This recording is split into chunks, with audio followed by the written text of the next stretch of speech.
Man nama, siapa yang tidur walam yusalli, sampai enggak sholat subuh, balas syaitanu fi udhunih, setan kencing di telinganya. Untung Allah masih sayang, sehingga Allah yang Rahman yang Rahim ya Arhamar Rahimin tidak memperlihatkan mana tadi yang sholat subuh, mana yang tidak, semuanya sama. Tapi andai Allah tidak sayang, dia perlihatkan langsung tertulis WCS, WC setan. Kebahagiaan orang diukur dengan latar belakangnya, tapi kebahagiaan orang beriman adalah kapan? Nanti, yang hakiki, yang sebenarnya, yang tidak akan putus untuk selamanya. Wujuhu yawma idzin nadhirah. Saat itu wajah berkilau cahaya. Kenapa wajah berkilau cahaya? Ila rabbiha nadhirah, karena wajahnya memandang yang maha mulia. Siapa dia? Allah subhanahu wa ta'ala. Jamaah ngirim WA ke saya, Ustadz, saya lihat wajah Ustadz berkilau cahaya. Kenapa ya Ustadz? Engkau tidak tahu ada 6 lampu di depan.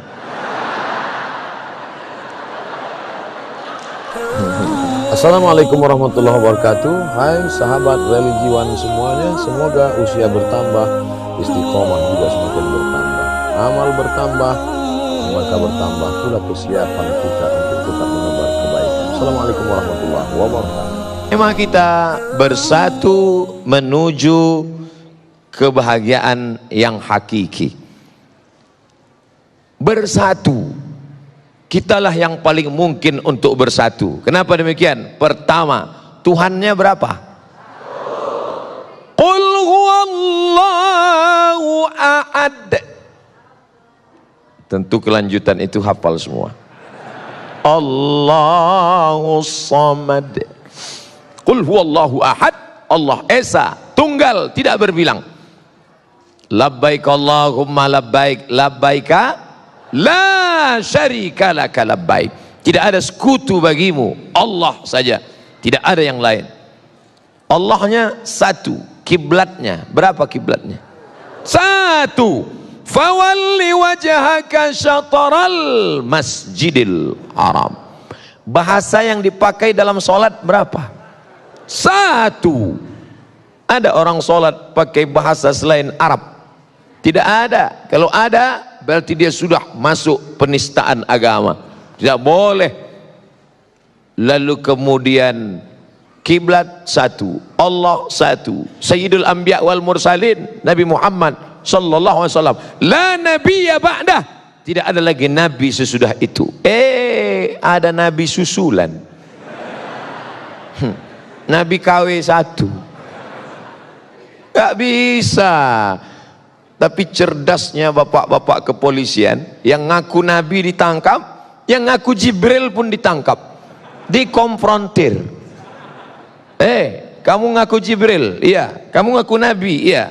Nabi dapat wahyu dari siapa? Dari Jibril. Jibril pernah ngasih wahyu ke Nabi? Enggak. Nabi pernah dapat wahyu dari Jibril? Enggak. Tangkap. Oleh sebab itu maka amat sangat mungkin kita bersatu.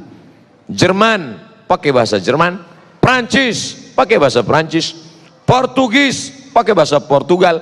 Mereka dengan berbagai macam bahasa, dengan berbagai macam agama, tapi bisa mewujudkan satu mata uang. Itulah dia euro. Euro Pak Ustadz, terserah. Yang penting satu mata uang. Maka kita amat sangat bisa bersatu seperti yang dipakai pada zaman Nabi Muhammad sallallahu alaihi wasallam. Dinar dan dirham. Uang emas dinar, uang dirham perak, sehingga kita tidak lagi pusing memikirkan apa yang disebut dengan mata uang, jatuh mata uang. Ketika kami mendapat beasiswa ke Al-Azhar Mesir tahun 1998, bersyukur, alhamdulillah dapat beasiswa.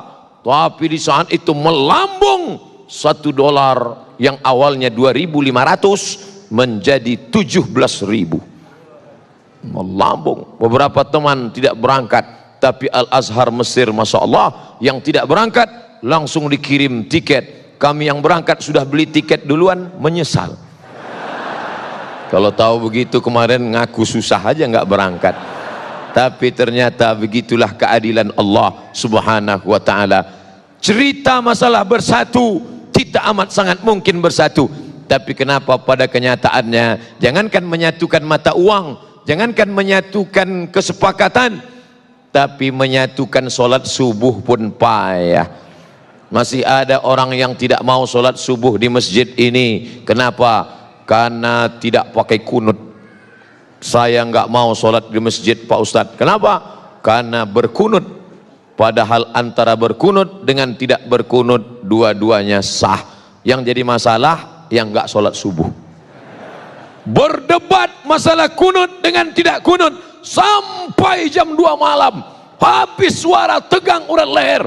Ada dalilnya, nggak ada dalilnya, ada dalilnya, nggak ada dalilnya. Besok pagi dua-duanya kesiangan. Masya Allah. Makanya kalau saya ceramah di suatu tempat diminta menjadi imam, Ustadz Somad silakan jadi imam. Tausiah subuh akan dipimpin oleh Al-Mukarram Haji Abdul Somad LCMA. Subuh ini beliau akan memimpin kita jadi imam. Silakan Ustadz. Bantu. Karena saya tahu masjid itu masjidnya Muhammadiyah. Muhammadiyah nggak pakai kunut. Saya tidak ingin merusak jamaah yang ada di situ. Saya hanya berceramah tentang akhlak, tentang akidah. Maka imam tetapnya mana? Ada imam tetapnya, silakan. Karena saya di masjid dekat rumah saya, kalau saya jadi imam, bismillahnya jahar. Allahu Akbar. Bismillahirrahmanirrahim. Lalu kemudian setelah rukuk, rakaat kedua i'tidal, samiallahu liman hamidah. Allahumma hadina fi man hadait. Amin. Wa afina fi man afait. Amin. Yang paling enak jadi makmum. Paling enak jadi makmum, nggak usah pusing mikirin. Malah yang ribut makmumnya. Disuruh jadi imam nggak bisa, jadi makmum komen. Maka terkadang lebih hebat pemain bola atau yang nonton bola? Yang nonton. Itu seandainya tadi bolanya agak ke kanan sedikit, pasti gol itu. Padahal dikasih bola nendang belum tentu bisa.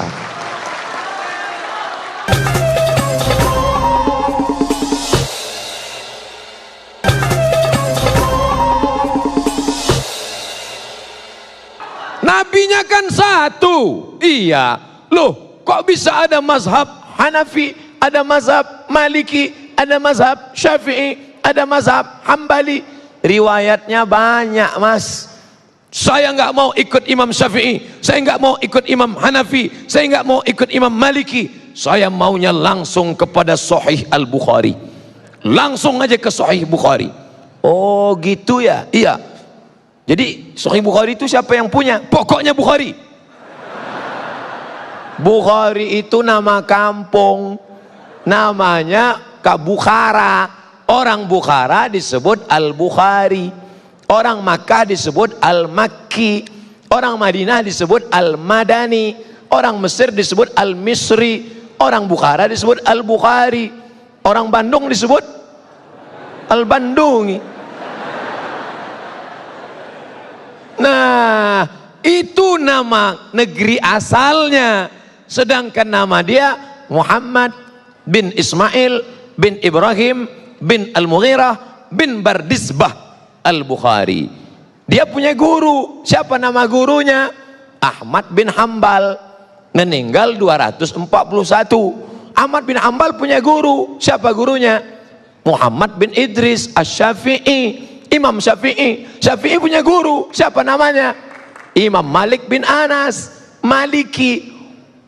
Itu artinya kamu sama dengan mengatakan saya maunya ikut Ustadz Somad, nggak mau ikut Habib Ahmad Al-Kaf. Padahal Abdul Somad banyak belajar dari Habib Ahmad Al-Kaf. Kapan Ustadz belajar? Dari TV One. Saya nggak punya sanad langsung. Alhamdulillah dipertemukan Allah, bisa berjumpa, bisa bertatap muka. Selama ini hanya melihat beliau saja, hanya mendengarkan tausiahnya. Itulah gunanya silaturahim di alam nyata, jangan hanya di alam gaib terus. Ternyata Imam Bukhari berguru kepada Imam Ahmad bin Hambali, berguru kepada Muhammad bin Idris Asy-Syafi'i, berguru kepada Malik bin Anas Maliki. Mereka punya silsilah ke atas. Oh, bulan. Maka kita mesti belajar.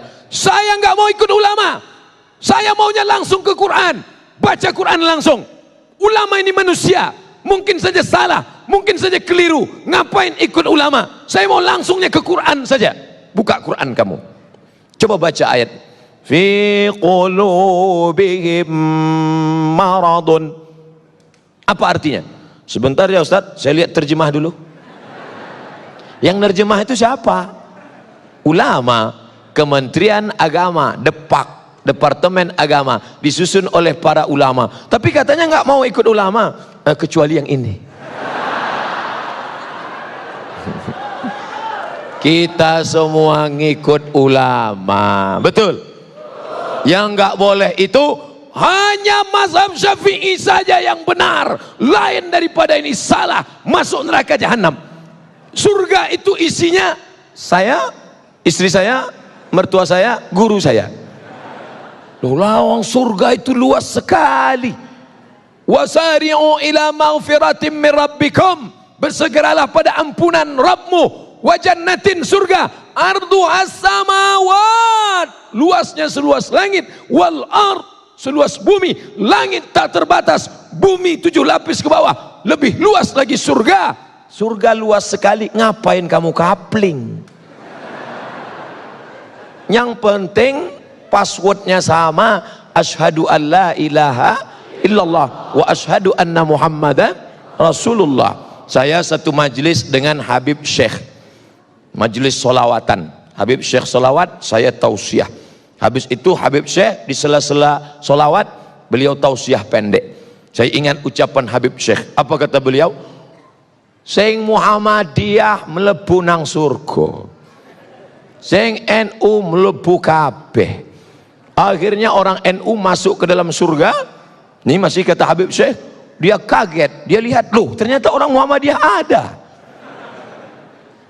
masuk surga juga, sama. Akhirnya setelah mereka sama di dalam surga, rapat. Orang kita kan suka rapat, rapat pemilihan. Tapi Allah Ta'ala sudah angkat semua. Sebenarnya yang merusak kita adalah kepentingan, yang merusak kita adalah hasad. Makanya kita minta jauhkan. Wa min syarri hasidin idza hasad. Ada Persis, Persatuan Islam, ada Al-Wasliyah di Sumatera Utara, ada NW Nahdlatul Watan di Nusa Tenggara Barat, ada Nahdlatul Ulama Mbah Hasim Asy'ari dari Jombang, ada Muhammadiyah Kiai Haji Ahmad Dahlan, ada Perti, Persatuan Tarbiyah Islamiyah dari Sumatera Barat. Semua ini adalah kendaraan organisasi sosial kemasyarakatan yang bergerak di bidang dakwah, di bidang pendidikan, di bidang kesehatan, di bidang dakwah. Punya lembaga dakwah ke desa-desa tertinggal, punya pendidikan, punya sekolah pondok pesantren, bergedang di bidang kesehatan, ada rumah sakitnya. Maka banyak titik persamaan daripada perbedaan. Nahdlatul Watan, Nahdlatul Ulama, Persis, Perti, Al-Wasliyah, Al-Irsyad, Muhammadiyah, semuanya sepakat bahwa sholat subuh itu wajib. Betul? Tolong sebutkan satu ormas yang mengatakan sholat subuh sunat muakkad. Kalau ada, saya mau ikut. Gak ada, semuanya sholat berjamaah. Ada Pak Ustadz yang mengatakan sholat nggak wajib. Terus gimana?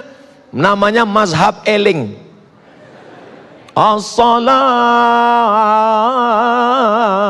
khairum minan naum. Mas, nggak sholat, eling aja, sudah cukup. Ini bukan ahlus sunnah wal jamaah. Lalu apa namanya?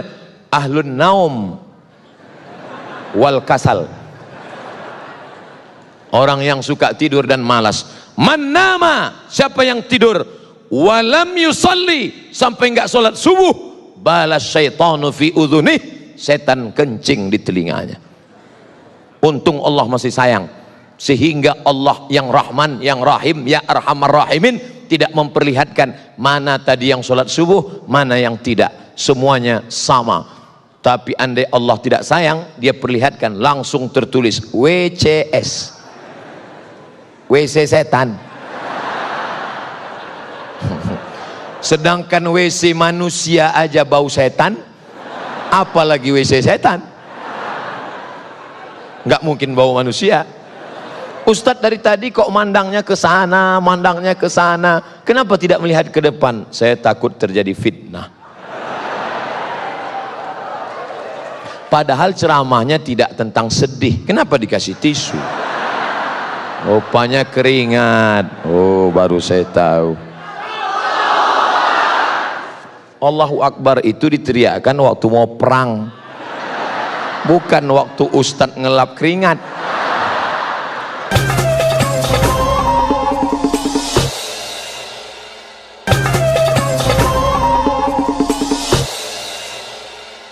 Ketika kita sudah bersama, takbir tadi mengusir setan. Karena ketika takbir dikumandangkan, setan lari. Allahu Akbar, Allahu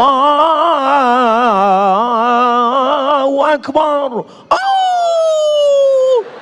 Anjing melolong. Kenapa anjing melolong? Melihat setan lari. Walaya duraton. Setan lari sampai terkentut-kentut. Setan itu kentut Pak Ustaz. Ya, hadis yang ngomong duratun artinya kentut yang berbunyi. Kalau yang enggak bunyi fusaun. Fusaun enggak bunyi, duratun berbunyi. Bau enggak bau sama. Lari. Itulah mengapa kita bertakbir keras, kuat, supaya kalau ada yang ngantuk-ngantuk setannya lari. Mana tahu ada teman di sebelahnya. Allahu Akbar.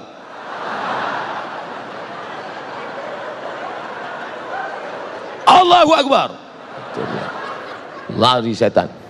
Mana ada ustadz baca ruqyah pelan-pelan. Allahu la ilaha illa huwal hayyul qayyum la ta'khudhuhu sinatun wa la naum. Bacanya kuat. Allahu la ilaha illa huwal hayyul qayyum la ta'khudhuhu sinatun wa la naum. Inna syaitan, sesungguhnya setan, qad ya'isa an ya'budahul musallun. Setan sudah putus asa menggoda orang yang sholat. Kalau setan melihat orang sholat, dia tidak lagi goda orang itu. Hai orang yang sholat, sembah aku. Hai orang yang sholat, sembah aku. Hai orang yang sholat, sembah aku. Qad ya'isa, dia sudah putus asa. Lalu orang yang sholat itu dia goda apa? Walakin fit tahrish, dimasukkannya ke dalam hati orang yang sholat itu berikhtilaf, berkelahi, bertikai, berkonflik, permusuhan di dalam hati orang yang sholat. Betul? Jangan heran satu masjid, satu shop. Kenapa satu shop? Memang masjid itu nggak pernah lebih dari satu shop. Satu masjid, imamnya sama, shopnya sama, tapi kelahi. Orang kalau mau masuk masjid itu langsung sholat, sebelah kanan penuh, sebelah kiri, kiri kanan penuh, shop belakang. Ini orang kalau masuk masjid ngelihat dulu, si anu sebelah mana ya? Dia sebelah kanan, saya sebelah kiri. Dia kiri, saya di kanan. Akhirnya sampai suatu hari lupa masbuk, mau cepat-cepat, Allahu Akbar, rupanya dia di sebelah. Yang kamu pertahankan itu ego sombong kamu. Apa yang membuat kamu berkelahi? Makanya jelas dikatakan la yadkhulul jannah, tidak masuk surga. Siapa itu? Qati'ur rahim, orang yang memutus tali silaturahim. Semua yang hadir ini datang niatnya dua. Satu, silaturahim. Dua, ukhuwah islamiyah. Saya dengan bapak nggak ada hubungan silaturahim. Karena yang namanya silaturahim, kakek saya satu, kakek punya anak dua, anaknya punya anak lagi, antara cucu dengan cucu itu satu rahim, karena nenek mereka dulu satu. Tapi antara saya dengan bapak ibu di Bandung beda. Saya orang Melayu dari Sumatera, bapak ibu orang Sunda. Kumaha atuh dama? Jangan panjang-panjang, saya ngerti itu aja. Kita nggak ada hubungan. Tapi kalau diurut ke atas, ternyata kita masih satu rahim, yaitu rahim Hawa, istrinya Adam alaihissalam. Keturunan Adam kan? Sama. Ada yang sekarang ngaku nggak keturunan Adam, kata dia keturunan monyet. Makanya nggak mau silaturahim. Semuanya kita ini dari Adam. Kullukum min Adam. Semua dari Adam. Wa Adam min turab. Adam dari tanah. Maka lihat asal kejadianmu, kau tidak akan sombong, kau akan bersatu untuk selamanya. Adapun perbedaan-perbedaan, Ustadz, jadi kita dari tanah. Iya, teman saya itu kok selalunya mau bertikai saja. Mungkin dia dari tanah juga, cuman tanah sengketa. Apa yang dimuliakan Allah Subhanahu wa ta'ala, apapun alirannya, apapun ormasnya, apapun partainya, asyhadu an la ilaha illallah wa asyhadu anna Muhammadan Rasulullah. Lalu bagaimana dengan kami? Mungkin kau bukan saudaraku dalam satu keyakinan, mungkin kau bukan saudaraku dalam satu akidah, tapi kau adalah saudaraku dalam satu kebangsaan, Negara Kesatuan Republik Indonesia. Dulu saya nggak pernah ngomong ini. Kenapa? Karena yang saya pahami kalau saya ceramah itu yang dengar orang Islam semua. Tapi ternyata ada saudara kita yang mendengar melalui internet.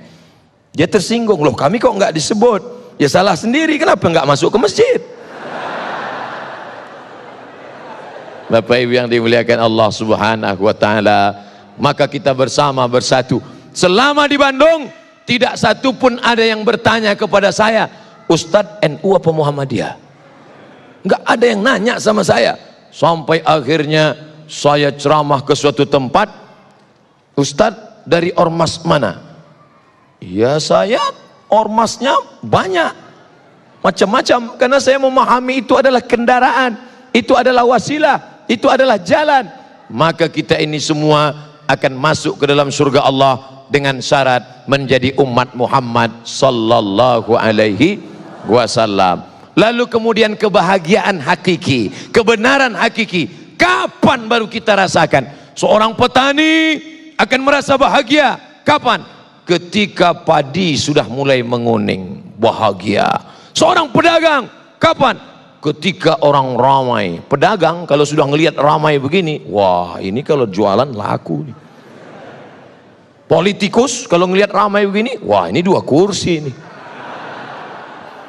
Kebahagiaan orang diukur dengan latar belakangnya.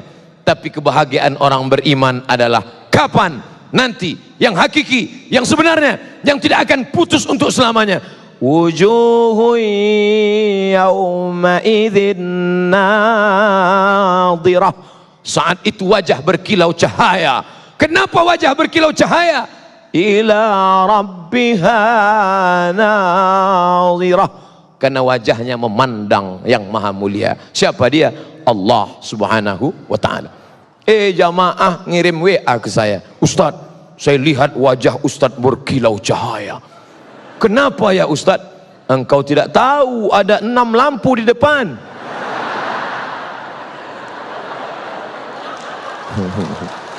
Bapak Ibu yang dimuliakan Allah, para pemirsa TV One dimanapun berada, maka kita akan bersatu untuk selamanya. Itu yang dikatakan Syekh Abdul Halim Mahmud, Syekhul Azhar, Grand Syekh Al-Azhar tahun 70-an. Apa kata Grand Syekh Al-Azhar? Ketika dia dalam perjalanan dari Mesir menuju India, di dalam pesawat terbang dia sempat menulis. Itulah hebatnya ulama, di pesawat dia nulis. Sampai di India keluar satu buku, judul bukunya Alhamdulillah hadhihi hayati. Alhamdulillah hadhihi hayati. Hebatnya ulama, dalam pesawat nulis buku. Ustadz Somad pernah nulis buku dalam pesawat? Enggak. Kenapa? Asal sampai pesawat Ladies and gentlemen, all of our passenger. Syekh Abdul Halim Mahmud menulis cerita tentang autobiografi kehidupan, lalu sampai dia pada kesimpulan. Apa kata Syekh Abdul Halim Mahmud? Dalam perjalanan sejarah Islam ada 3 aliran. Yang pertama, nasiyun, kalangan tekstualis. Yang kedua, akliyun, kalangan rasionalis. Yang ketiga, irfaniyun, kalangan yang mengandalkan ilham, intuisi, rasa, zauk. Nasiyun, tekstualis. Akliyun, rasionalis. Irfaniyun, yang mengandalkan intuisi, rasa, zauk, ilham. Ketiga-tiga ini akan bersatu. Di mana mereka bersatu? Wa ma umiru illa liya'budullah mukhlisin lahuddin. Insyaallah kalau ikhlas kita akan dipertemukan Allah dalam pintu keikhlasan. Mudah-mudahan kita termasuk orang yang ikhlas insyaallah. Apa itu Ustaz Somad ngomong ikhlas? Emang dia ikhlas? Abdul Somad belum ikhlas. Dia hanyalah hamba Allah yang fakir, yang lemah, yang dhaif. Menuju keikhlasan, doakan saya semoga kita semua menjadi orang-orang yang ikhlas. Kiai, doakan saya jadi orang ikhlas Kiai. Habib, doakan Al-Fakir menjadi orang yang ikhlas. Jamaah semua doakan semoga Ustadz Somad mati husnul khatimah.